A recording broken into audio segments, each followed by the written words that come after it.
Hey everyone, welcome to another fun episode of Film Snobbery Live. I'm your host, Nic LaRue. We're back with another wonderful episode. I'm very, very excited. I've also been up for way too long. I woke up at like 3 o'clock in the morning this morning, and it just has been errands and other stuff. So uh, I'm slightly delirious, so it should be fun. Even though I'm kind of used to staying up for a while, but we do still have a great show for you. So we have someone I'm really excited to speak to. Kind of only know him from social media and a little bit from his work. He is a writer, he's a director, he's a producer. I'm really excited because I'm familiar with his work from VHS2. Also familiar with the movie he produced called Satanic Hispanics that has it came out, I believe, in like 2022, or maybe it was this year. IMDb and my memory are always an interesting kind of thing.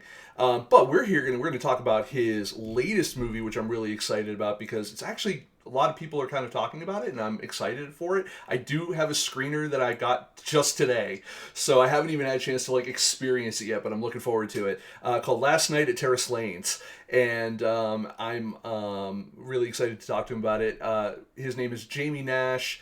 We're going to speak to him in a minute, but first we have a fantastic little treat for you. We are going to play for you the trailer for Last Night at Terrace Lanes, and then we're going to cut into the interview with Jamie, and we're going to have a fantastic show.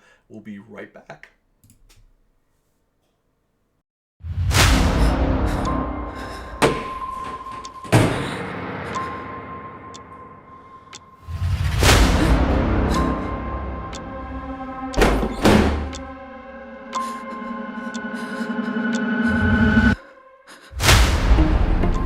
Good morning, my children. And it is a good morning. The moment of transformation is upon us. Tonight is the night. The end of ends. We've always known what we have to do, but we didn't know where to do it until now.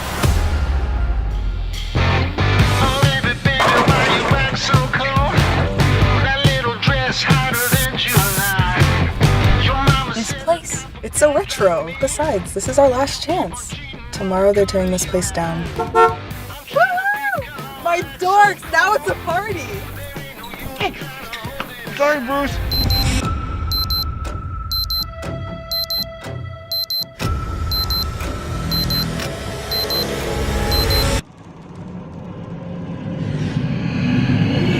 Welcome to Terrace Lanes.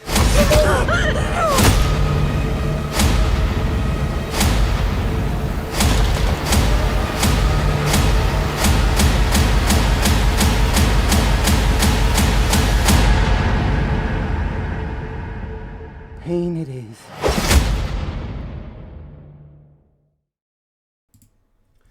Ladies and gentlemen, welcome to the show, Mr. Jamie Nash. How you doing, sir? Hey, doing great. Thanks for having me. No, fantastic. No, thank you for coming on. I appreciate it. So let's break the internet here, and let's start with the most obvious question, right? How did you get involved with the Terrace Lanes?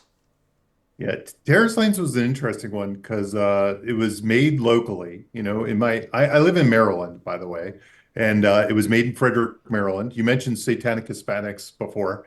Um, Satanic Hispanics was made in Frederick, well, one piece of it. There's one short called El Vampiro. And by the way, it did come out. It came out this year, but the reason your memory's fuzzy is it premiered the year before at like Fantastic Fest or something like that. So a lot of people saw it on the festival circuit. Yeah, I've been hearing about it forever. Yeah, so Yeah, which is a yeah. good thing, that long tail. Yeah, yeah. It was like made a big splash when it came out, like at the festivals, and then people had to wait a year basically to get it or rent it. It came out during National Hispanic Heritage Month or something, September. Hmm. So good in time for that, in time for Halloween. And Eduardo Sanchez, a guy I work with a lot, he directed that. He directed El Vampiro, the one segment. So that was shot in Frederick, and I did some work on that. And the same company, and largely the same crew. In fact, they did pickups during my shoot the first 2 days. there were kind of split days where they did pickups at night for Satanic Hispanics. So it's kind of, the exact same group of people shooting it and stuff like that. But they basically came across, and when I say they, there's a producer, Carlo Glorioso, who I've known for years. And the first project we worked on together was VHS 2. Um, and in VHS 2, we did a short called a Ride in the Park. It was, if you remember VHS 2, it was the zombie one. It was the zombie with a GoPro was Yeah. kind of the one. Yeah. And we shot that in Frederick as well, in a place called the Watershed in Frederick. So Carlo, I've known him longer now. I went to high school with him actually, but that was the first project we worked together. And he, Eduardo, me, and then Carlo has a couple other guys that work with him. They've been trying to spin a project for many years and projects. And the first one after Satanic Hispanics, after they worked with Epic and Dread on Satanic Hispanics, they were like, well, let's do more. Let's do more, lower budget films. And Carlo had basically three things when he called me up. He had three things, if I remember them correctly. He had a one-page synopsis. He had a lead actress, Francesca Capaldi, who she wanted to do something. He met her and he knew. So Francesca used to be in a Disney TV show called Dog with a Blog, and Oh, yeah. she's 18 now, or she was when we made it. I can't remember if she was 17 or 18, but she was looking to do stuff like horror movies. She wanted to do a horror movie, and so he had her, and he had a bowling alley. So he had one-page synopsis, an actress in a bowling alley, and he kind of took that to me, and he said, "Hey, you think you can come up with something for this?" And by the way, they're closing the bowling alley in 8 weeks or something. It was the bowling alley was actually closed. They're tearing the bowling alley down in like 8 weeks is what it was. Oh, wow. So the bowling alley was going to be destroyed. So no script yet, really. 8 weeks to go. And a one-page synopsis, which he pitched from another writer that used to be local, Jenna St. John. And she wrote kind of a one pitch to show to Epic to get the money. And Epic said, okay, we like this, but we'll have to see a script, So I brought in, I'm answering 10 questions in a row. That's fine. So, but just super, it's pretty fast after this. I brought in a co-writer of We've mine. got time. Yeah, exactly. I brought in a co-writer of mine, Adam Caesar, who I had been working with for a long, at least a few years prior to this. And he was able to kind of rip out a script. He and I brainstormed a lot of the ideas. I was kind of the boots on the ground. I could see the bowling alley and stuff like that. So as he was writing, we were modifying to the actual location, to actors, to stunts we could do, to, all that stuff. It's definitely a fun collaborative thing. But he was able to fire up a script in really like a week or two while he was on his vacation. And then of course we kept writing it up to the last minute with Adam. And then we shot the movie, and basically I always say it was 10 plus 2, but really it was 12 days. Wow. It was about a 12-day shoot. Like I said, 2 of the days, well, I do count 2 of the days. They were pretty full days. They were the days that the Satanic Hispanic pickups were happening at night. So we had some limitations of what we could do because they had to do those pickups. So anyway, that's the long story of how the movie came about, or how I came to be on the movie. It's funny. It's so very. I think it's Hitchcock, right? Where he said like, all you need is a guy, a girl, and a gun, or something like that.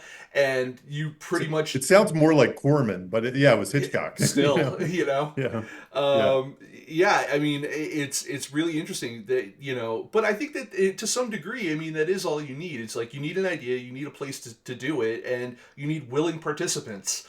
And Yes. the rest of it can come together fairly quickly at that, as long as everyone is on board, safe, and everything to some degree, with locations and stuff like that, like work out. It's at that point it's just okay. We're gonna work on the story, and then boom. Yeah. Yeah, That's I think fantastic. that's right. Yeah, that's a really, I mean, that's a really great story. You are someone now that has been, you've been around in the game now for a little while, you know, and you've worked Hmm. really consistently.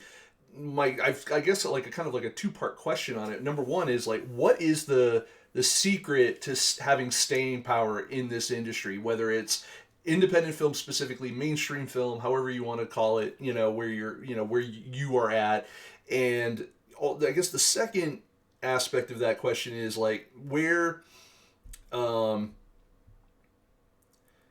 where did you when you started to where you are now, like do you feel like there was um uh, what was kind of the evolution of that? What, you know, is it more, was it more of just like I met the right people, I Hmm. just worked really hard, and you Hmm. know, and all of that, you know, the because everyone will say on anything online, right? You know, on all the, you know, social media and stuff like that. Oh, you got to do the work, and I'm like, you absolutely have to do the work. That Yeah. is maybe 75% of it. I think being in Hmm. the right Hmm. places, knowing the right people, Absolutely. et cetera, have, you know, a factor in that.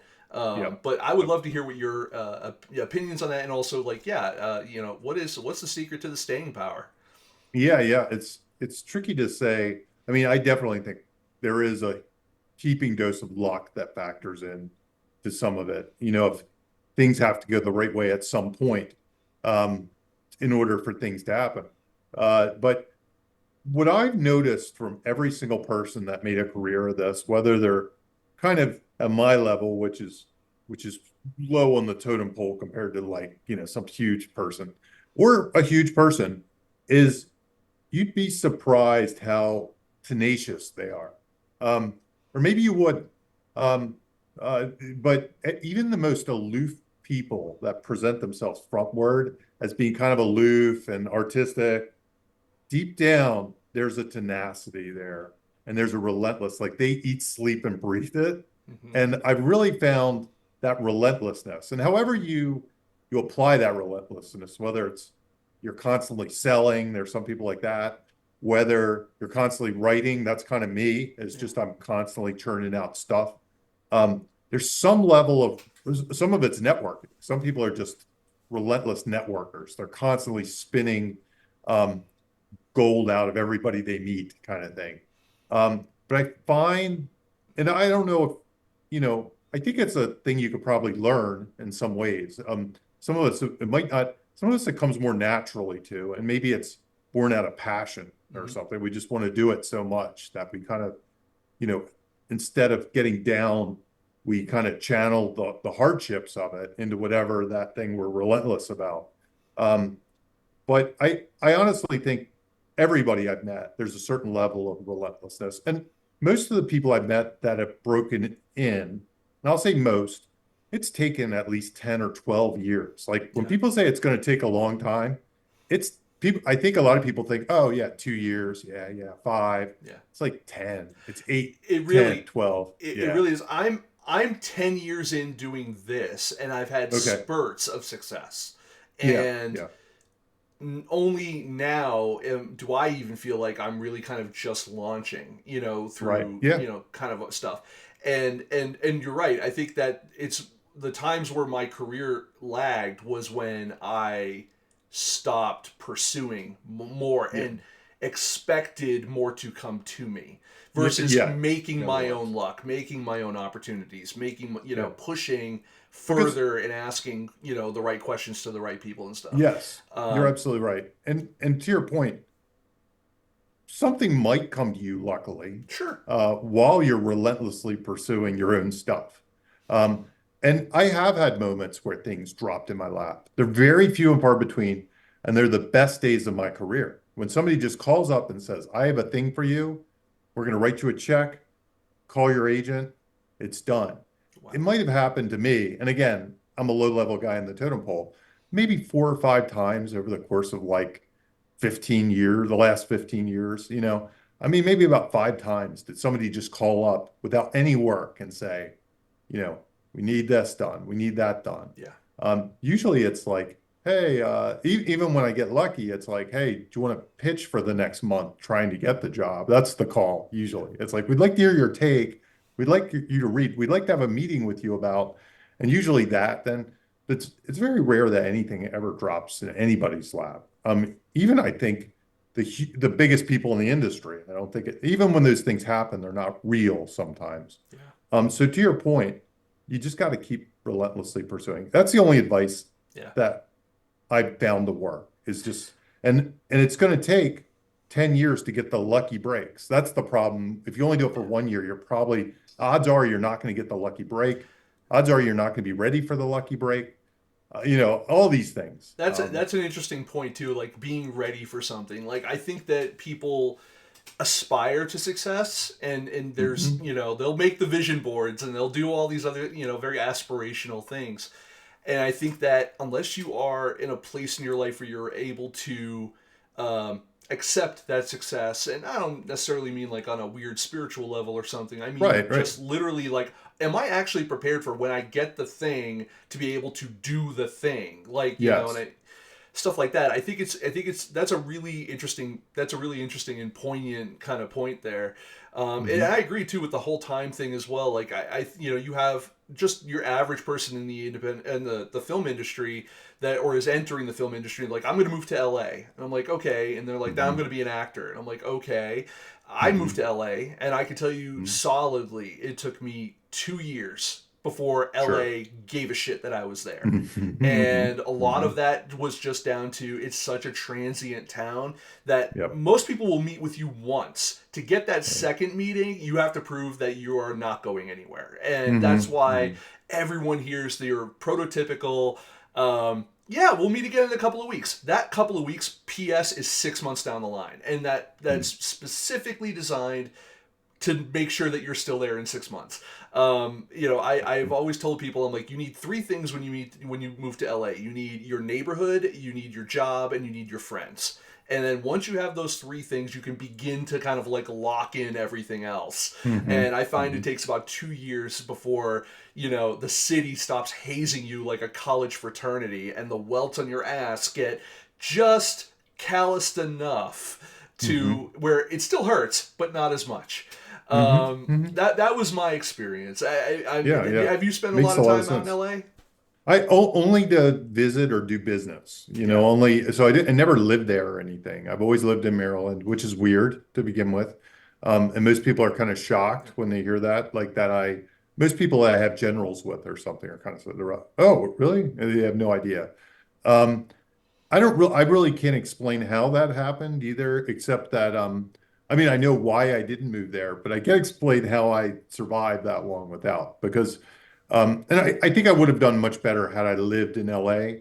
It's not a regret at all. I like the path I chose, but I know when I used to go out for generals and pitch meetings and stuff, and I used to do a round or 1 week of there, and I'm like, oh, I'm pretty good at this, and if I could have applied that a lot more, I would have done it. Things would have been a lot easier. And I think part of that is why I do write so much. Again, I keep alluding to it, but I've written in my 20 years of screenwriting, and not all of that has been full-time professional. I've written about 110 screenplays of some sort. Wow. And I had to write extra because what I found was, unlike if I was in LA and I probably would keep in the network, I found a lot of the meetings I got were only when I sent scripts out, because this is before Zoom and before COVID and stuff like that. So all the meetings were in person. Nobody was doing Zoom. You couldn't do a pitch over the phone. I did a pitch over the phone once. It was horrible. It was just, so to me, to keep on people's radars and keep them like, remember me? A lot of it was I had to write a spec. I had to write my next spec and I had to send it out. And then I got the meeting when they were excited or something like that. So I did a lot more spec writing probably than your average screenwriter probably should do. But it was really the way, it was really the path I personally found working remotely was the best way to keep on people's radar screens, was to always be having some new piece of material in front of them, always be having something to talk about, potential piece of business. another writer friend of mine who he wrote a book on horror screenwriting actually years ago.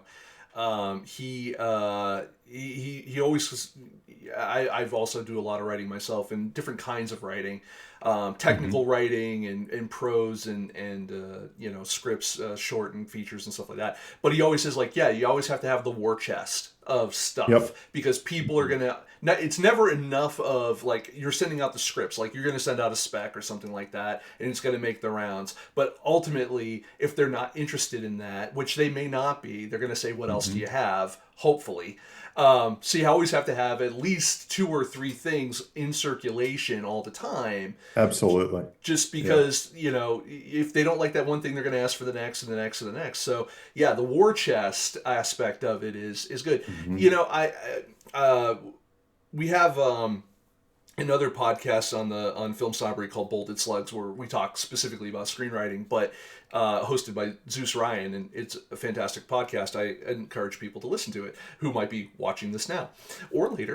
But one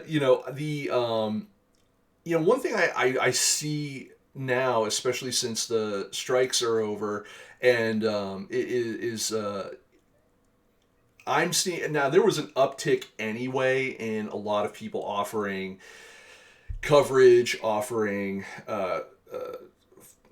other types of coaching and stuff like that, and I want to say guilty of it as well. This was already a plan in motion before the strikes, so it was a thing. So we offer coverage here, Yep. Yep. but I do feel like it's a very flooded market now. I see a lot of the writers who are affected by the strikes are now doing, they're just trying to do that for work.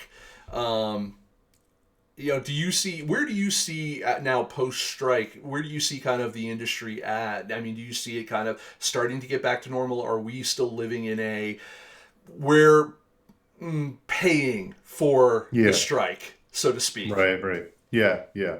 Um, yeah. I think you're absolutely right. I mean, and I saw that same uptick. And I do consulting as well, and I've done it for a while because I wrote 2 books. Yeah, I was gonna say you wrote the Save the Cat does TV or something like that. Yeah, Save the Cat Writes TV Writes and TV. Save the Cat Beat Sheet Workbook.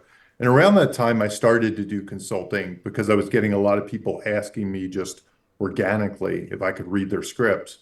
And I always was turning them down, and then I just decided how much would it be worth to me, and I kind of did it, and it came at a good time because it probably hit around the time we had to fire our agents, which hurt me as a remote person probably more than some other people. Yeah.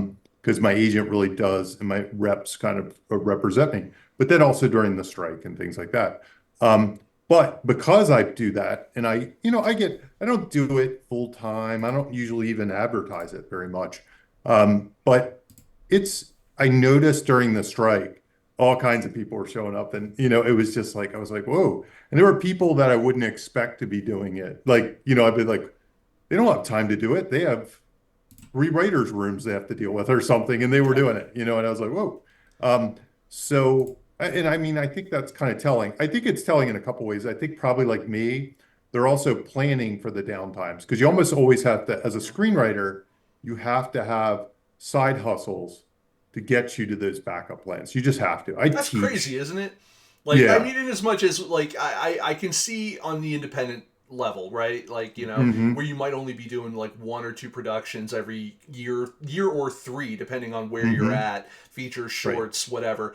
But when you start hearing from like people who are showrunners on like network television, or like on the CW or something like that, and they're like, "Yeah, I'm looking for extra work," and I'm like, "Okay, Yep. yeah, Yep. And I get it because, so I've always done side hustles because even in the good years, I expect the next year not to be good. So I'm always trying to keep everything cooking. So, and usually my side hustles are sort of related to screenwriting. I mean, and in a bad year, if I teach at the college level regularly. I just started a class tonight. I started a college screenplay class. Um, I do webinars with Save the Cat. I write the Save the Cat books. I do consulting. And then I'll pick up weird writing gigs. Like right now I'm doing an audio drama. I got hired to do an audio drama. And I'm show running that. Or one year I did like Busch Gardens Hollow Scream, or I do all these like little things.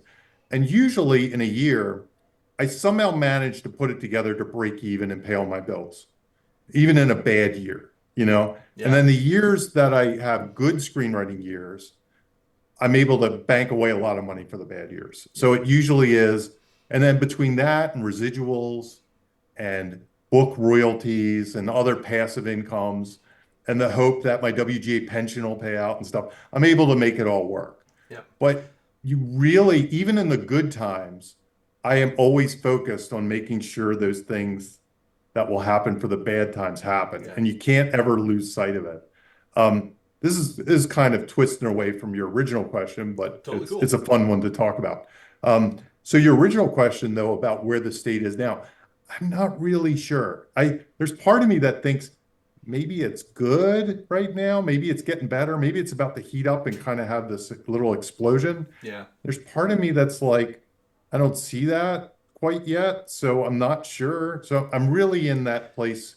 And most of the people I talk to, that's where they are. They kind of fluctuate between, oh, they're really looking for material, right? Oh, nobody's buying right now. And it's kind of this weird state. Yeah. And I can tell you just from my own success failure rate, it is that kind of weird mixed bag. Like I've had a couple things in the pipeline that look really promising, but they haven't quite landed the contract yet. So I wonder about them because they've gone as well up to the point where you could get a contract without getting a contract. Yeah. And that both gets me optimistic and pessimistic at the same time because I'm like, oh, they're really interested. Oh, wait, this is as interested as they could be. Why isn't it happening? Is there some other force at play? So we'll see. And I mean, it's still early. I really didn't anticipate anything to heat up till January, and it's still just January. Yeah. And usually takes to after Sundance. I always say after Sundance is when the official market opens. So we'll see. Sundance, after the Oscars, after everyone gets back to like business as usual, and also like what is it, like March, April is when we start having pilot season. So, That's right.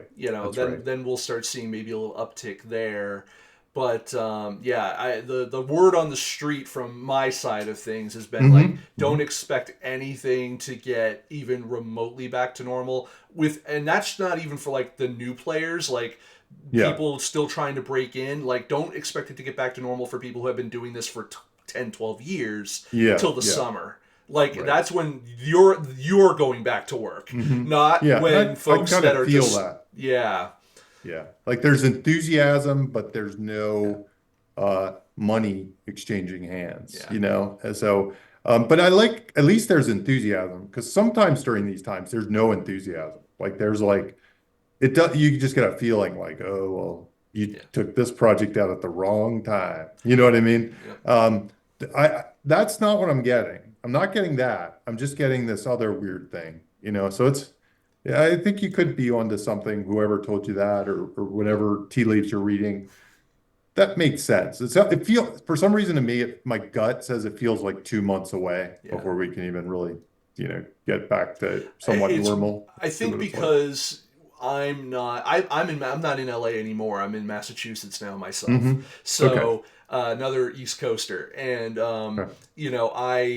So I think having that little bit of detachment allows my more East Coast bullshit detector to be able to kind of suss out a little bit more like what's kind of going on, because I'm listening from multiple sources just because I have to, not just because if I live in LA and I'm working at my my old studio job or something like that. Yeah, I'd be getting information from within the studio, but that doesn't necessarily represent the reality of what everyone is doing. So Gotcha. Now it's a little different. But so another thing I'd love to talk to is you're and it goes kind of to what you were saying about always having your hands in multiple pies. You're not only a writer, you're director, producer, all of that. The first question hopefully is the easiest one, which is it which of those things is your favorite thing to do? The second one, second part of that question is going to be in terms of being a producer. What kind of producer are you? Because there are many kinds. So Yeah, yeah. Yeah. So my favorite role, it's weird. I mean, I got into it to be a writer, director, in some ways. And when I first got into screenwriting, everything I was writing was for me to direct. And I wasn't great at that because I was writing big budget stuff, and you know what I mean? And I really needed to write something I could make for $50,000. And I was writing for something that I couldn't make for $20 million. I wasn't really good at writing for myself in that regard. When I finally did start to write for myself, I realized how all-encompassing the directing thing would be. And going back to the 100 screenplays, I realized that I like to work on 5 things in a year, not one thing in 2 years. And as much as I did love directing, I didn't love that singular focus that you have to have for it. I didn't like that time commitment to one project. So it's a mixed bag to say. I think screenwriting is essential for me. Like I get up every day and write. I get anxiety when I don't write. If I have a day where I'm not coming up with some pages, it's a weird day for me. It's strange. Whereas directing, those gigs, for me at least, come once every couple of years if I'm lucky. So, and I love it when I do, but I couldn't imagine doing it every day. It would be, it would take me away from all that screenwriting I want to do in some ways. So anyway, that's screenwriting. That's why screenwriting falls where it does. But I do love to direct the stuff, and I love getting the opportunity to do it. Producing wise, where do I fall as a producer? It's usually on the creative side. I am not good at making money, financing things. I just don't like it. I actually think those people are way underrated, because I think the hardest thing to do in this business is somehow to make money appear. And if you can pull that off, you're a filmmaker in probably the truest sense, where all of us creative people, we got nothing if somebody can't make any money. I know they always kind of bring it the other way, like there's no movie without the script. And I agree with that. But just like I said in the beginning of this, the movie I just made, it's got a 1-pager, it's got an actress, it's got, and it's got money. I mean, that doesn't guarantee it's going to be a good movie, but guarantees it's going to be a movie. Yeah. I got a lot of really good scripts that don't have any money behind them. So I'm not good at that side of producing. I'm good at, I can help with bringing cast together. I can help with developing scripts. There are a lot of things I can help with. I'm pretty good actually as line producing and figuring out schedules and doing logistic stuff. I come from a software engineering background and being a project manager. Nice. So it's that kind of stuff that I can do well as producer. But I think the producers that make the money, if you know one of them, you're in good shape, because you're probably going to get a lot of movies made. Yeah, no, and line producer, very underrated role within a production. Absolutely. Yeah. And hey, by the way, I'm ex-engineer on my side too, but mine cool. is systems engineering. Network engineering stuff. So Awesome. Yeah. Awesome. Technical brain over here. I'm usually fairly good in a room in terms of like pitching and stuff like that. I had a sales background also back in the day, and the book that I have coming out in June is on marketing, so that kind of goes hand in hand. I was a tech lead back in the day, so I had to give a lot of presentations. I had to write a lot. I had to do a lot of PowerPoint presentations. I used to assist in writing technical manuals. Yeah. I used to write. With me, it was more like complicated design documents, requirements documents, testing documentation, stuff like that. But yeah, I was an end-to-end developer, so there were a lot of times that I had to get up there in front of people and stuff like that, and it served me well. So I'm not afraid to do that or anything. And usually it was kind of a pitch clouded in a technical design document. Like I wasn't necessarily the guy responsible for the money, but Right. they would come to me and say, how do you do this? Give a pitch. Yeah. And I would have to pitch lots of stuff. So Now, yeah. did you end up going to film school at all? It's funny. So what I did was, I was just talking about this last night with somebody. Um, Back in the day when I went to school, and I guess it's still like this, you pay your tuition and you could take as many classes as you want. Okay. So I would take 21 credits a semester.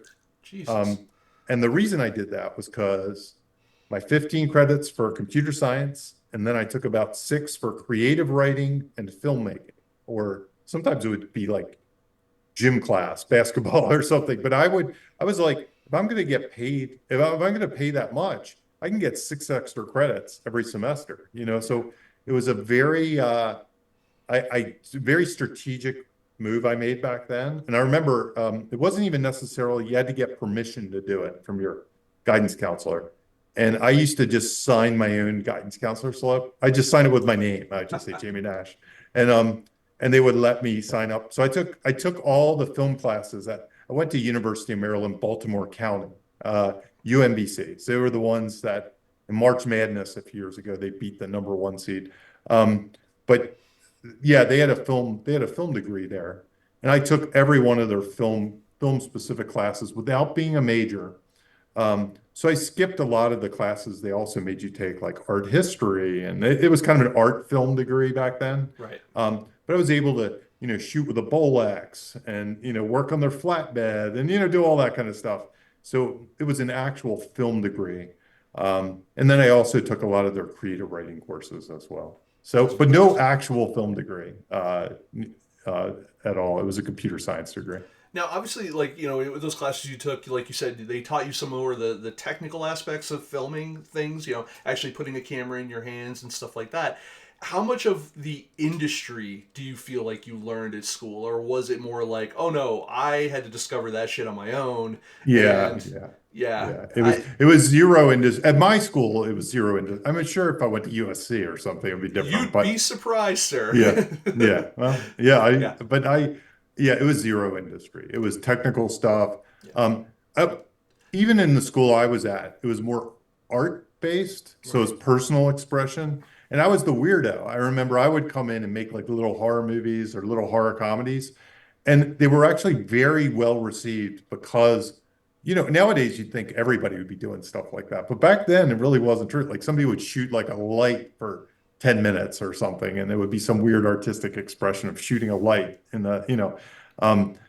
But anyway, I would come in and shoot some weird, goofy horror movie and do all these Sam Raimi moves and do all this stuff. And I had my own weird sense of humor, and they went over like I did very well in this. Like everybody was like, "Wow, how'd you do that?" And it was like, "Oh, that's what I always wanted to do." And everybody else was doing these other things. So in a weird sort of way, by being the most, I don't want to say normal, like now, what is normal now, like what everybody would probably aspire to. I was the oddball back then. I was like, what's this guy doing? How did he get in here? And it was kind of unusual at the time. What do you see now as being the biggest stumbling block for independent filmmakers that are kind of just starting out? Because it doesn't seem to be money. I mean, technology to make a movie is cheap enough in as much as this is now a 4K camera. Now, it may not have great lenses on it in terms of like, for depth of field and all that kind of stuff, right? But can you shoot something in high definition? Sure. It doesn't cost any money to write something. You don't have to. There was life before Final Draft. For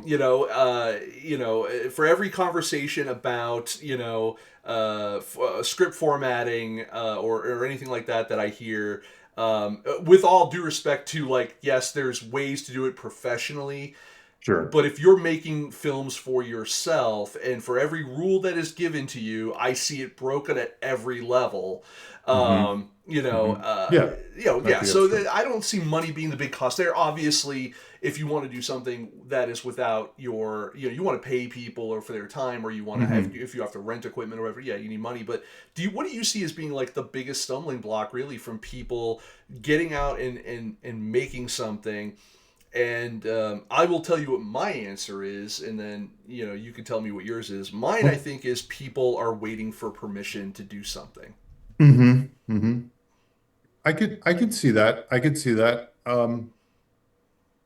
It's weird. My answer's so I'm going to kind of try to figure out my answer on the fly with you because I'm Totally. not really sure. I'm not really sure how to. I feel it more than I know it. Um, it feels like back when I started, Right. like there was always a Clerks, right? An El Right. Mariachi.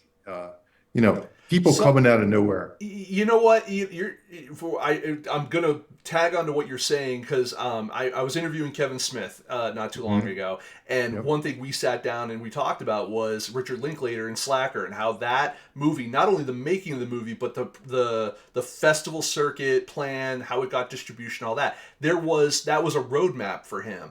And Hmm. to kind of tag on where I think you're going with that is, like, then we had like Blair Witch, and Blair Witch Blair showed Witch. That everyone was my how next to one. do a Mhm. college tour, and how to do shaky cam and all that. And Yep. then that led to Paranormal Activity, which was kind of another play on that, but with more narrative and more just a little bit different style. And then yeah, you're absolutely right. Like, there were models to base your stuff on. I mean, El Mariachi, from that you get Rebel Without a Crew, and with that literally gave you a roadmap and all that.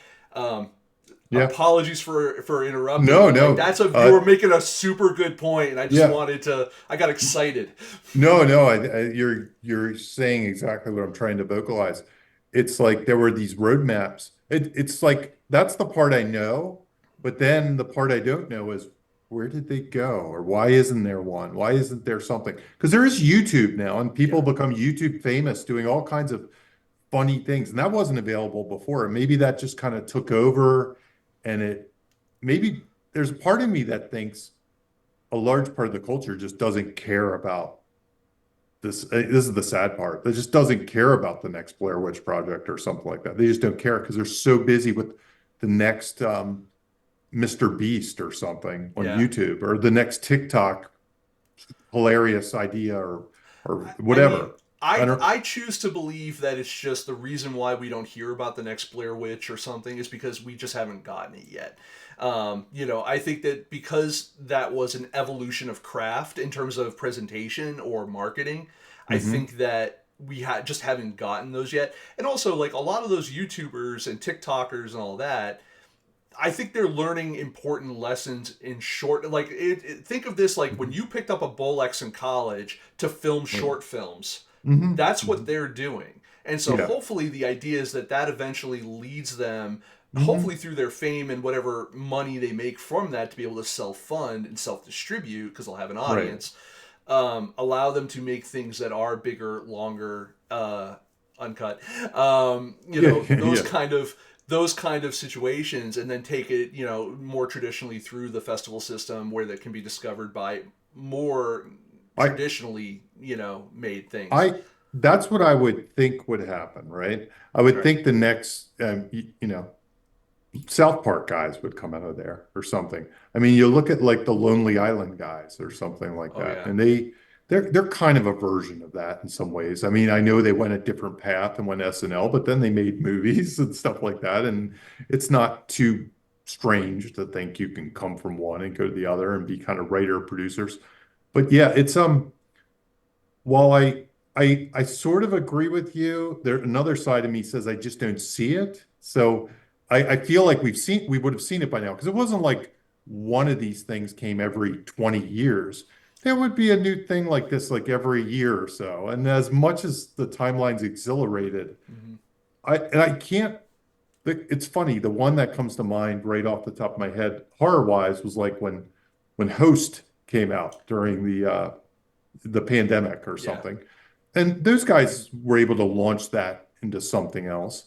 Um, but yeah, it's tricky. I just don't, because there are people making independent film too, and I have a feeling that some of those films are good and interesting and innovative, but they're just not being found in the same way. That same path that used to be available isn't there. I mean, I definitely agree there. I mean, one conversation that's been kind of top of mind lately is, the distribution path. And this actually goes right back to like terrace lanes and stuff like Hmm. that, which Sure. is, um, there was a video online I saw recently. A woman was giving a speech, basically talking about the general length and breadth of it was that all the distribution companies have become production companies. So there's Yep. nowhere for anything to go anymore. Yes. And that, and while, streaming, there are so many channels, some of them for specialized content. Like, I love what Reverie is doing. Hmm. If you're not familiar with Reverie, for the folks out there, primarily LGBTQIA, type of content focused. But I interviewed their CEO and I asked them about like their business model for what they do, and all of it, their content that they make, whether it is like a reality show or whether it's a short series or whether it's skits or whatever. All of it is financed by product deals and stuff like that. Like they Hmm. went more traditional television route to get all that stuff done, but they they make and distribute their own stuff, and that Hmm. seems to be Hmm. kind of the norm. Like every time, like there was just that email that went out recently from Film Hub that was regarding Tubi, where they were like, yeah, Tubi's getting into, they're getting out of acquiring independent films, and they're going for in-house production now, which is now going to seal off a little bit more of that route. And it was frustrating because I had a friend of mine who's in the process of getting a movie put together to go shoot, and he's like, that was my distribution that Hmm. just went down Sure. the shitter. Hmm. Um, and so yeah, I feel like there's where is their life beyond the festival circuit at this point? Hmm. And I think that that's also a factor of like discovery. Now you folks with terrace lanes, you guys have your distribution. Where are you guys distributed through? Where can we find you? Okay, well, again, Epic and Dread are doing it, and it's kind of back to your point where they kind of are doing it directly for this movie, and it's everywhere. It's everywhere you'd expect it to be. It's Vudu and Amazon Prime and Apple and all Yeah. those things. And right now, it's purchase and rent. Um, so it's streaming, but it's all those places. At some point, you would imagine that and I don't know what exactly the plans are because it's only been out for a couple of days, but it'll end up somewhere. If Tubi's blocked off, it'll be somewhere else. Yeah. What's really interesting too is through this, I've heard different models. People reach out to me directly. Um, People tell me about things they do. And it's funny with these independent horror movies, because ours is at a certain budget that others are at that are pretty low.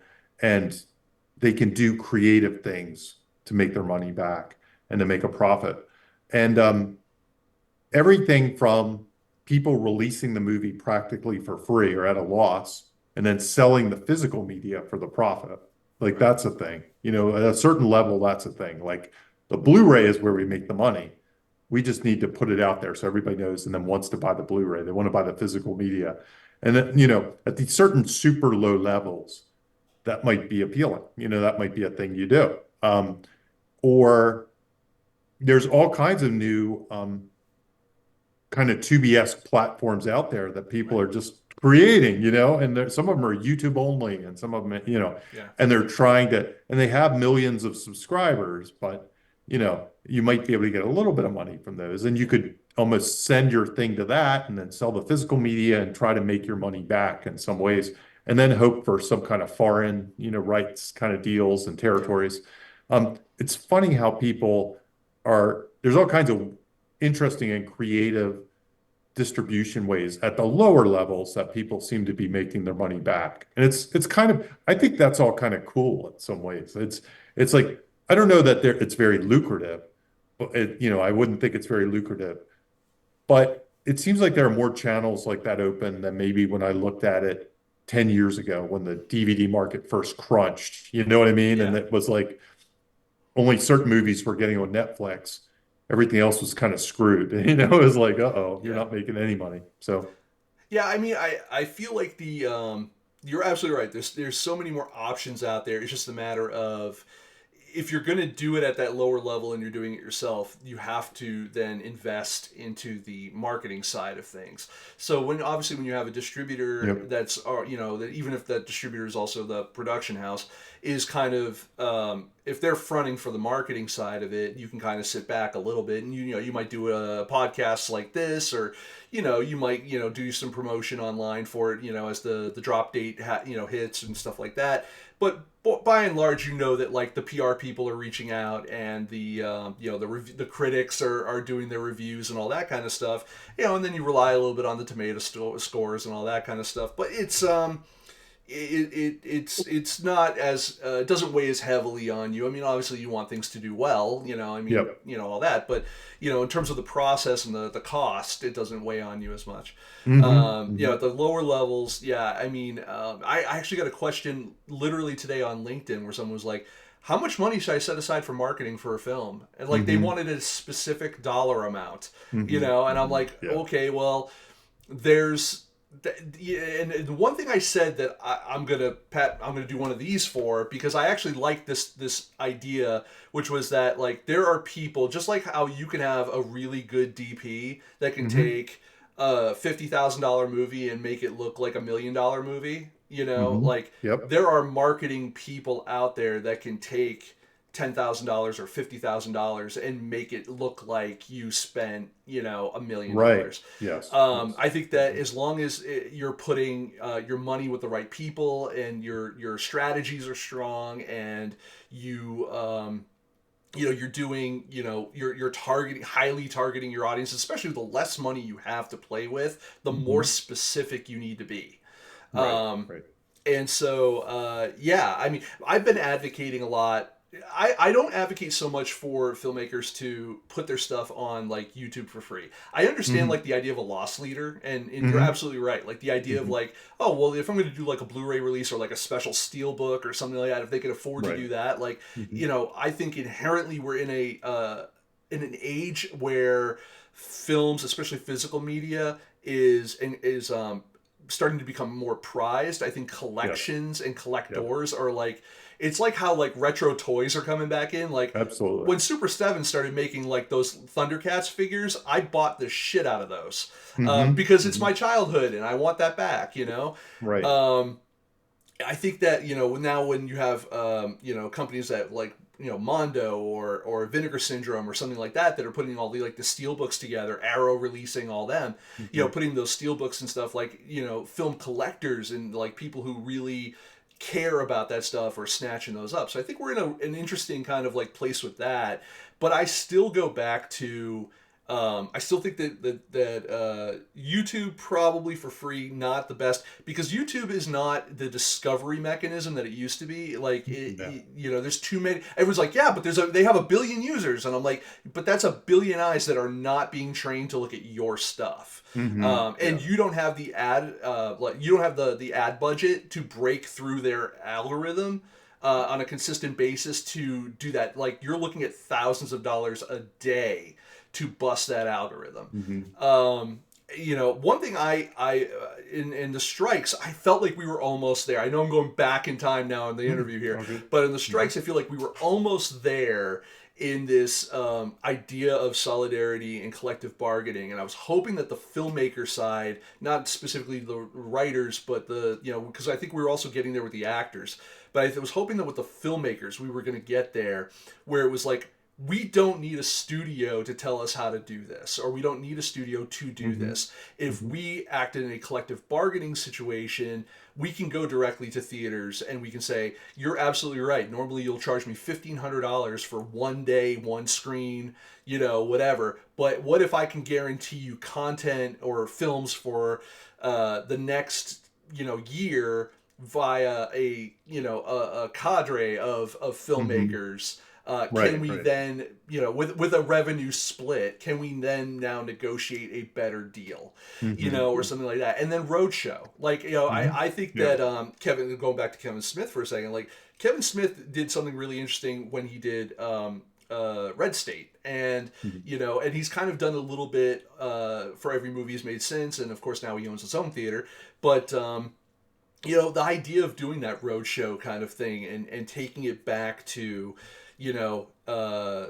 street level instead of it's going to drop digitally or whatever. They're getting butts in seats. They're doing a Q&A. They're making more of an event and spectacle out of stuff. And I think that now for if you're going to have someone expected to drop X amount of dollars on something, you got to give them a little bit extra. It used to be that DVDs would have like the DVD commentaries and it would have the behind the scenes and all that. You don't even have that anymore.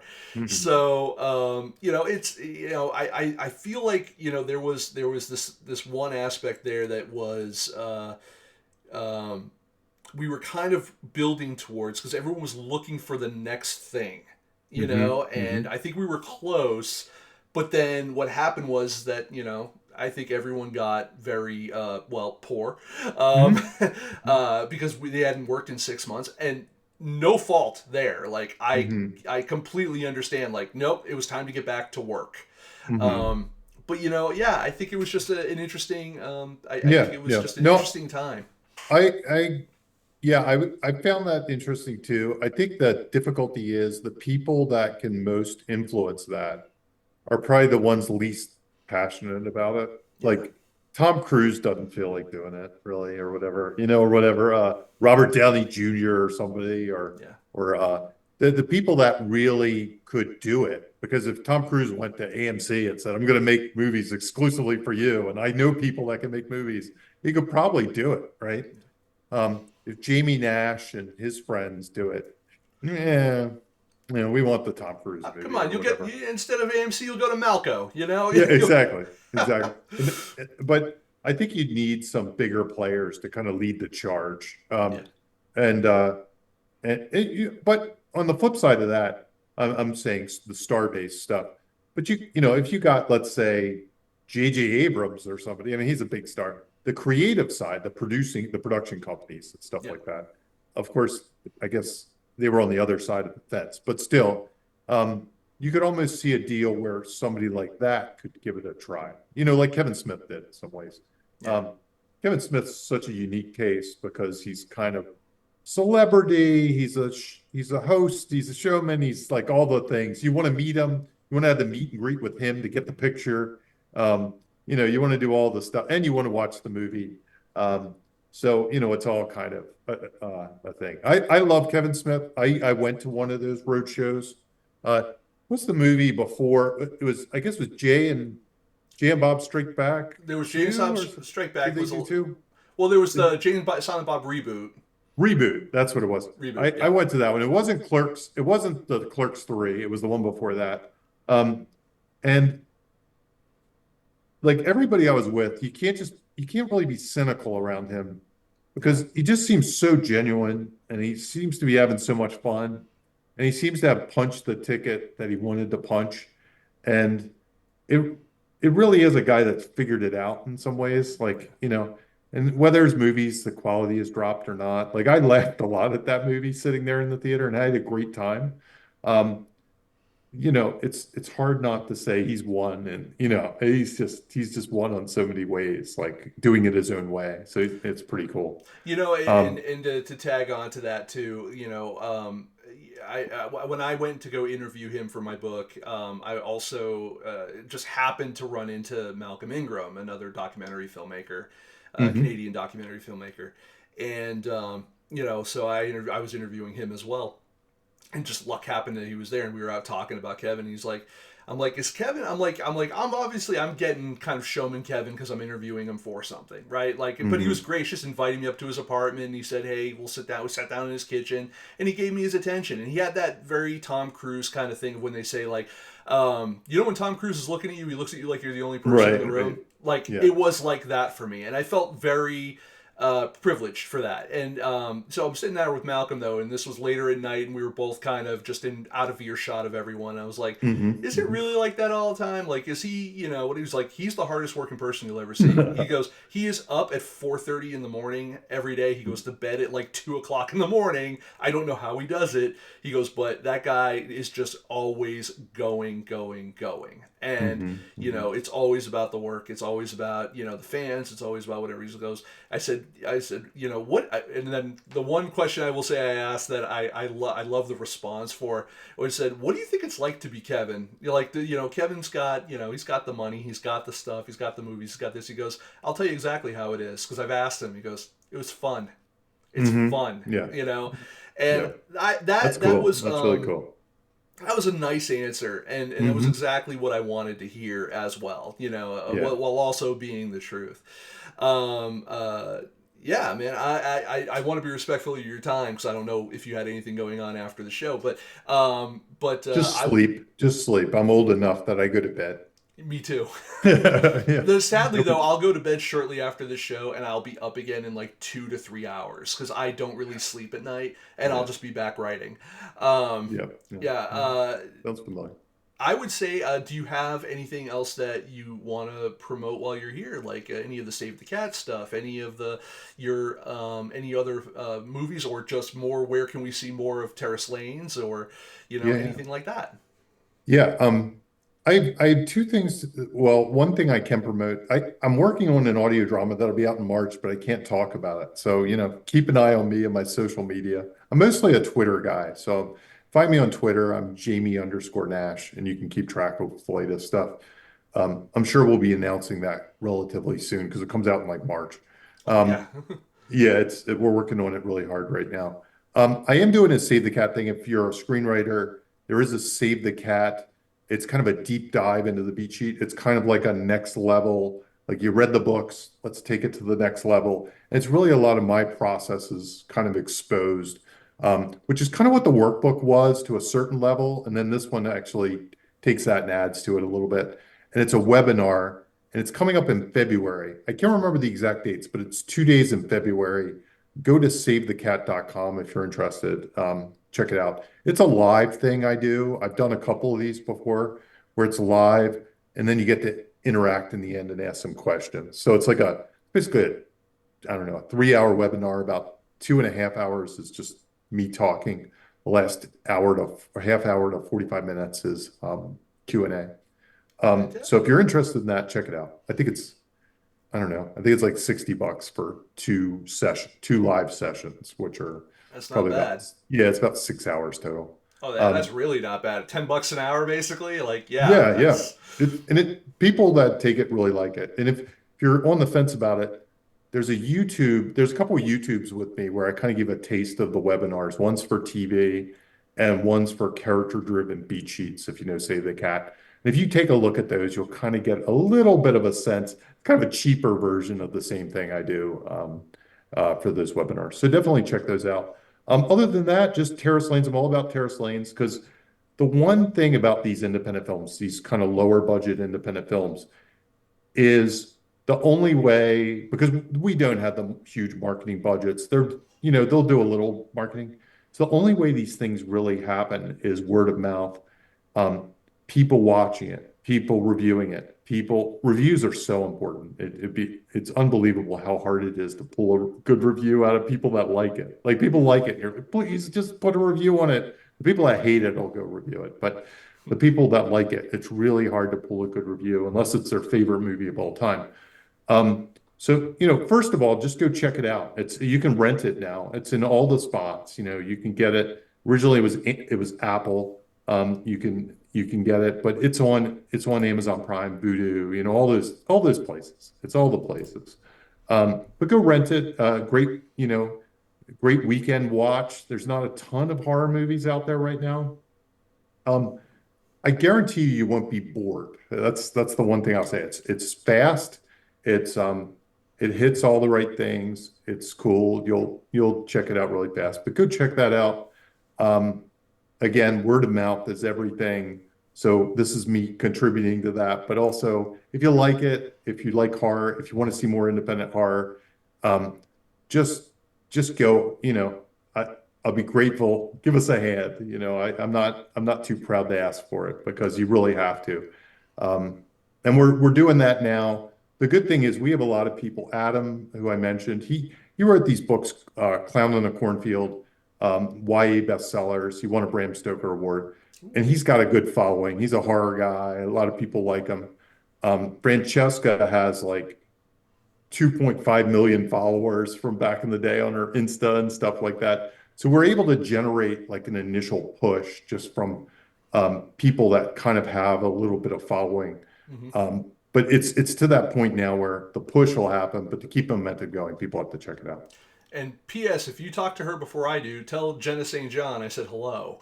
Oh, absolutely. Yeah. That's cool. I know her from way back in the day. She when she was working on Six Non-Smokers and the one she did before that. I know her through Frances Abbey, who directed some stuff and also did a. I know Frances Abbey too. More social media wise, but yeah, I've known Frances Abbey social media wise for years. Yeah, he and another filmmaker, Paul Bassetti, used to do a podcast for FilmSnobbery back in the day called "Things I Didn't Learn in Film School." Oh, and cool. And it was through them I met Jenna, and then I reconnected with her at like Dances with Films randomly. She was doing she had a movie there, and it was great to see her again. I know she at the time she was married, and that was cool. I got to meet her husband and all that, and then and then once I saw that she was attached to this, I was like, oh, okay. Well, like we're just following each other now at this point. Yeah. So as you know, they're Maryland, or they were Marylanders. They moved, I guess, to LA. She would probably have written this movie. She was busy on something else. Like when they called me, they were like, she can't write it. She doesn't have time, because it was this small time period. It was like 2 weeks to do it. And I don't know what she was up to, if she was on another project or something. But she did end up kind of back full circle. This company that Eduardo and Carlo created, it's called Cinematic Productions. And they've done like they did 4 films in a year. They did Satanic Hispanics, they did Terrace Lanes, they did 5 films in a year. They did The Jester, that came out in the October. But she did one called, I think this is out there, so I'll just say it. It's called Stinky Summer, and it's a kids movie. So she wrote the kids movie version, and our lead is in that as well. Francesca's in that as well. So she did get a chance to write one of these movies, but she couldn't do the one that she wrote the one sheet for. Just to show you how small a world independent film is, like it's just, you keep running into the same people year after year after year. It's fantastic. It's also really great because that means they're still doing it. You know what I mean? Yeah, it's that persistence thing. Absolutely. Yeah. I met Jenna and her husband like 15 years ago, and this is the first time I've actually been on a project with either one of them, I think, if I'm remembering correctly. Yeah. Yeah, it's crazy how many people like you start out with when you first start, and like how many people are left at the ostensibly what the finish line would be. Although I guess the race is never really over until you drop dead. That's right. Absolutely. Yeah, but that's great. Well, I want to thank you for coming on. You're one of those people I feel like I could have like 3 hours of conversation with, but I will not subject you to that now. But I would love to have you back again on the show another time. And absolutely. Good luck with Last Night at Terrace Lanes and everything that's going on with that. And I did reach out to your people. Hopefully, I'll be getting a screener, so reviews. Yeah. No, they did. They were a little late to start it, but I know they've been sending them, so you should get one soon. Fantastic. And I also, when I messaged, I said, hey, anything else you folks have coming out, in the future, just keep me on your lists and stuff. I want to make sure to support that. Yeah, they have a bunch of stuff. So good. Fantastic. So, thanks for coming on, Jamie, and hopefully, I'll see you back on Twitter, I guess. Yeah, absolutely. Thanks so much. This was great. Thank you. All right. Bye, everyone.